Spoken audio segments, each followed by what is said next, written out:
Hello guys, welcome back to our YouTube channel engineer mind. तो आज के lecture में हम लोग डिटेल्स में डिस्कस करेंगे कि जब हम लोग ड्राफ्टिंग करते हैं टेंडर्स का या फिर कोई ऑनर जो है वो वर्क को एग्जीक्यूट कराने के लिए टेंडर का नोटिफिकेशन करता है, नोटिस इनवाइट करता है टेंडर के लिए, तो क्या क्या पॉइंट उसमें इंक्लूडेड होना चाहिए। जब ड्राफ्ट किया जाता है तो कौन कौन सा इम्पोर्टेंट टर्म उसमें इंक्लूड किया जाता है और कौन सा टर्म जो है एक्सक्लूड किया जाता है, और शॉर्ट एडवर्टाइज होना चाहिए या फिर लेंदी होना चाहिए, तो उसके बारे में पूरा डिटेल्स में डिस्कस करेंगे इस लेक्चर में। तो हर एक पॉइंट को हम लोग समझेंगे एंड देखेंगे कि क्या क्या पॉइंट ज़रूरी होता है, नेसेसरी होता है वाइल ड्राफ्टिंग टेंडर, जब हम लोग टेंडर नोटिस का ड्राफ्टिंग करते हैं। तो सबसे पहले हम लोग पॉइंट 1 देखते हैं। पॉइंट 1 क्या है? The tender notice should be short as possible to save the heavy advertisement charge.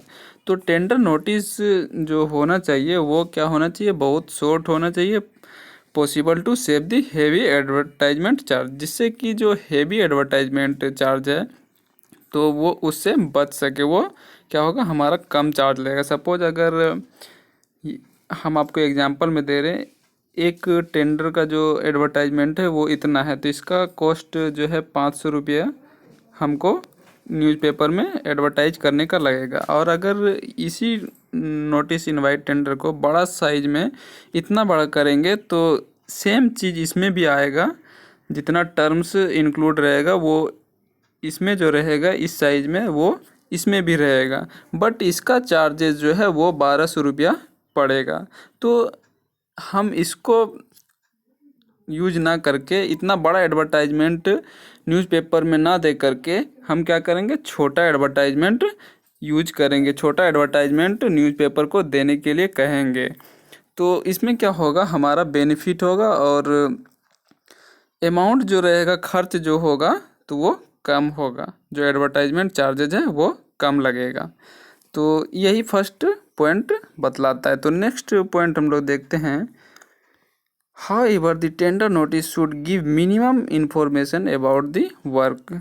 तो टेंडर का जब नोटिफिकेशन होता है, नोटिस इनवाइट किया जाता है टेंडर के लिए, तो उसमें क्या होना चाहिए? Should give minimum information. तो मिनिमम इंफॉर्मेशन देना चाहिए, मिनिमम इंफॉर्मेशन होना चाहिए। इसके बाद वो खुद ही अपना पता कर लेगा जो भी एडवर्टाइजमेंट आएगा उसका टेंडर के बारे में। तो मिनिमम एडवर्टाइज का जो नोटिफिकेशन होगा उसमें मिनिमम इंफॉर्मेशन होना चाहिए। तो नेक्स्ट पॉइंट देखते हैं हम लोग। तो नेक्स्ट पॉइंट में हम लोग डिस्कस करेंगे बहुत सारे टर्म्स के बारे में। तो एक एक टर्म के बारे में हम लोग डिटेल्स में डिस्कस करेंगे। तो थर्ड पॉइंट जो कहता है, an ideal tender notice should included following particulars. तो ये जो नीचे में टर्म दिया गया है, तो ये हर एक टर्म को हम लोग समझेंगे। तो फर्स्ट टर्म क्या कहता है? First point, name of the authority inviting tender. तो जो अथॉरिटी इनवाइट कर रहा है, नोटिस इनवाइट कर रहा है टेंडर के लिए, उसका नाम होना चाहिए उस नोटिस में जो एडवर्टाइजमेंट रहेगा। Name of the work and its location.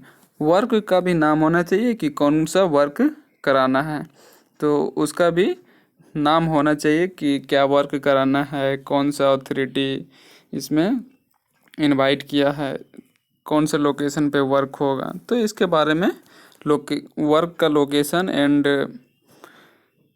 जहाँ पर इसका ऑफिस है तो वहाँ का भी लोकेशन इसमें कंपलसरी है डालना एडवर्टाइजमेंट में, जब नोटिस इनवाइट किया जाएगा टेंडर के लिए।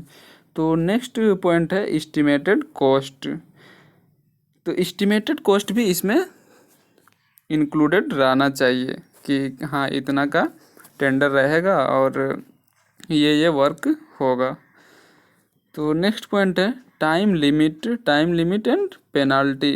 तो पेनाल्टी कितना लगेगा और टाइम लिमिट क्या है? अगर कोई प्रोजेक्ट है तो उसका कितना टाइम रहेगा। सपोज अगर बिल्डिंग का कंस्ट्रक्शन है तो 2 इयर्स मैक्सिमम हो सकता है, 3 इयर्स हो सकता है। तो इसी टाइप के टाइम का लिमिटेशन होना चाहिए। एंड अगर उस टाइम ड्यूरेशन में कंप्लीशन ऑफ वर्क नहीं होता है, वर्क का कंप्लीशन नहीं होता है, तो कितना पेनाल्टी पे करना पड़ेगा, वो भी होना चाहिए, क्या क्या पेनल्टी हो सकता है, तो वो सब इंक्लूडेड रहना चाहिए ड्यूरिंग एडवर्टाइजमेंट, जब नोटिस इनवाइट किया जाएगा टेंडर के लिए। तो नेक्स्ट है Ernest money required along with tender.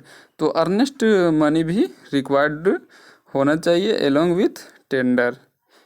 तो नेक्स्ट पॉइंट है the availability of data and forms. Data available होना चाहिए एंड फॉर्म भी अवेलेबल होना चाहिए, डाटा एंड फॉर्म्स अवेलेबल होना चाहिए। तो नेक्स्ट पॉइंट है the last date place and time of receipt of tender.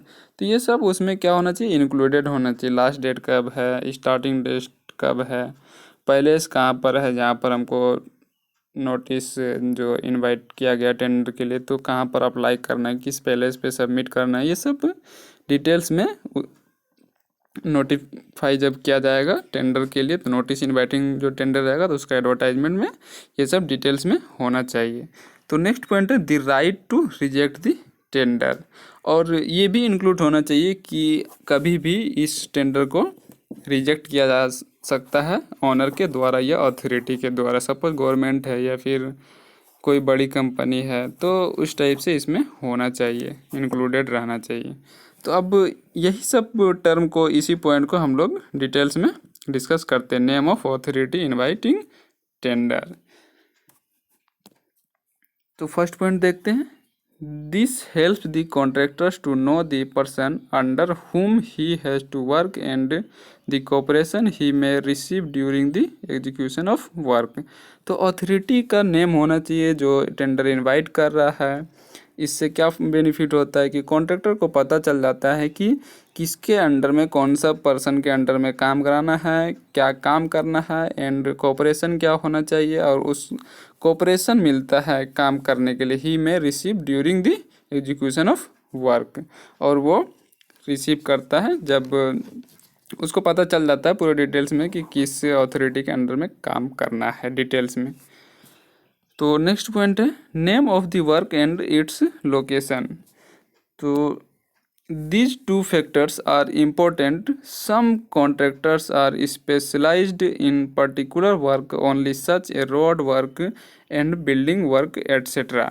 तो वर्क का जो है वो इसमें इंक्लूड होना चाहिए कि किस टाइप का वर्क होगा, तभी तो जो कॉन्ट्रैक्टर, अगर कोई कॉन्ट्रैक्टर रोड बनाती है और उसको बिल्डिंग का काम के लिए इनवाइट, तो कॉन्ट्रैक्टर अपने डिसाइड करेगा कि अरे ये तो हम बिल्डिंग बनाते हैं या फिर हम रोड बनाते हैं, और NIT जो निकला है नोटिस इनवाइटिंग टेंडर, तो वो रोड के लिए मांगा गया है या फिर बिल्डिंग के लिए इनवाइट किया गया है, तो ये डिसाइड होना चाहिए और उसमें इंक्लूड होना चाहिए नोटिस में।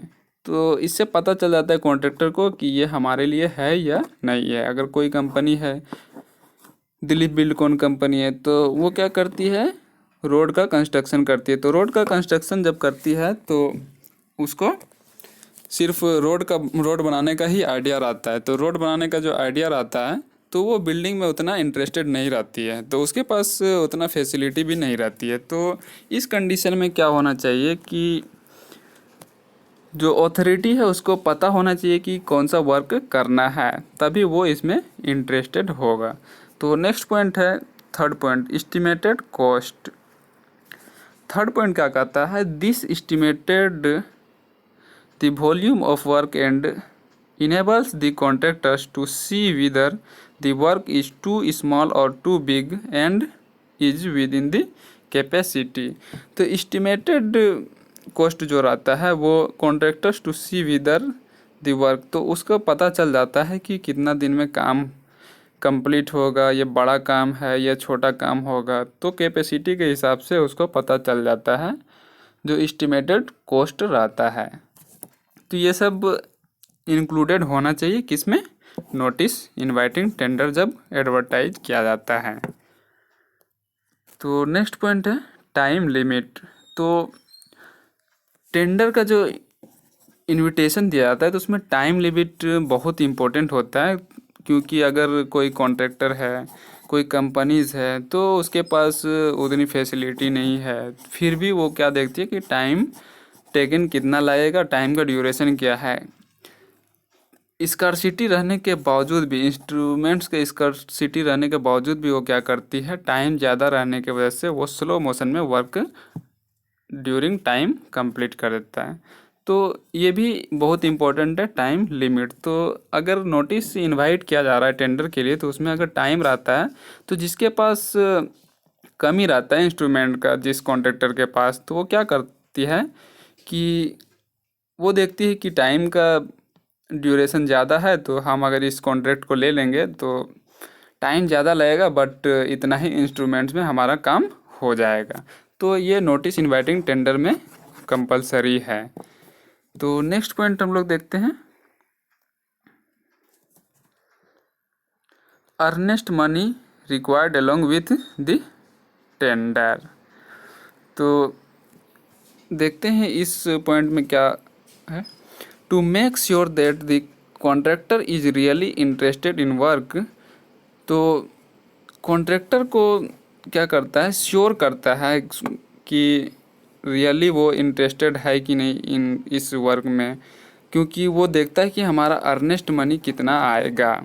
तो इससे कॉन्ट्रैक्टर को पता चल जाता है कि हमारे पास अर्निंग कितना होने वाला है, तो वो फिर अप्लाई करता है टेंडर के लिए। अदरवाइज उसको समझ में आएगा कि नहीं, इसमें हमको ज़्यादा अमाउंट सेव नहीं होगा, तो वो क्या करती है, इंटरेस्टेड नहीं रहती है।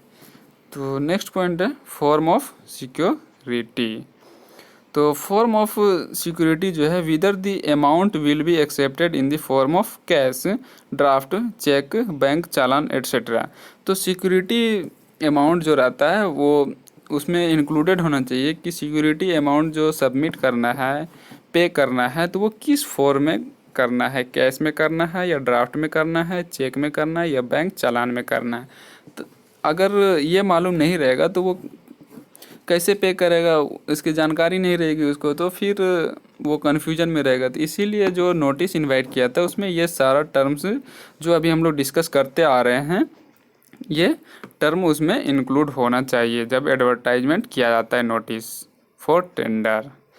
तो नेक्स्ट पॉइंट है the availability of data and form. तो देखते हैं इस पॉइंट में क्या है, complete information regarding the place and form the blank tenders and other data are available should be mentioned. तो कंप्लीट इंफॉर्मेशन होना चाहिए रिगार्डिंग द प्लेस के रिगार्डिंग पूरा कंप्लीट इंफॉर्मेशन होना चाहिए। अगर सपोज दिलीप बिल्डकॉन है तो उसका क्या है, वो एनआईटी जो इनवाइट किया है नोटिस इनवाइटिंग टेंडर, तो वो अप्लाई करेगा, तो उसको पता होना चाहिए कि कहाँ पर है। तो दिलीप बिल्डकॉन का ऑफिस जो है वो भोपाल में है, तो इसी टाइप से कहीं पर भी है तो उसका लोकेशन जो है वो डिटेल्स डाटा इंफॉर्मेशन होना चाहिए। तो नेक्स्ट पॉइंट देखते हैं 7, the last data place and time of receipt of tender. तो यहाँ पर जो है वो the last date place and time of receipt of tender. तो लास्ट डेट होना चाहिए कि हाँ कब है लास्ट डेट, कितना डे तक हम अप्लाई कर सकते हैं टेंडर को। तो ये सब क्या होना चाहिए, एनआईटी के एडवर्टाइजमेंट में ही मेंशन होना चाहिए। नोटिस इनवाइटिंग जब टेंडर होता है, टेंडर का नोटिस होता है, तो उसमें ही मेंशन होना चाहिए। All these facts should be mentioned in the text. तो नेक्स्ट पॉइंट देखते हैं the right to reject the tenders.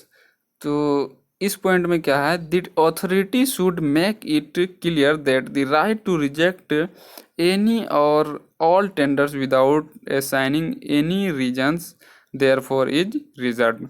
तो जो टेंडर निकालती है, कोई भी ऑनर है, गवर्नमेंट है या हम ही है या आप ही हैं, तो आपके पास ये राइट है कि हम टेंडर को कभी भी रिजेक्ट कर सकते हैं। तो ये उसमें मेंशन होना चाहिए टेंडर नोटिस में। तो नेक्स्ट पॉइंट, ये लास्ट पॉइंट था 8 पॉइंट, कि जो राइट होता है वो ऑनर के पास रहता है कि हम कभी भी टेंडर रिजेक्ट कर सकते हैं। तो ये सब जो इम्पोर्टेंट टर्म है, तो जब हम लोग ड्राफ्टिंग करते हैं टेंडर का उस टाइम उसमें इंक्लूड होना चाहिए। तो उम्मीद है आप सीख गए होंगे कैसे ड्राफ्टिंग करना है। टेंडर का। तो आज के लेक्चर में इतना ही, फिर नेक्स्ट लेक्चर मिलते, तब तक के लिए बाय।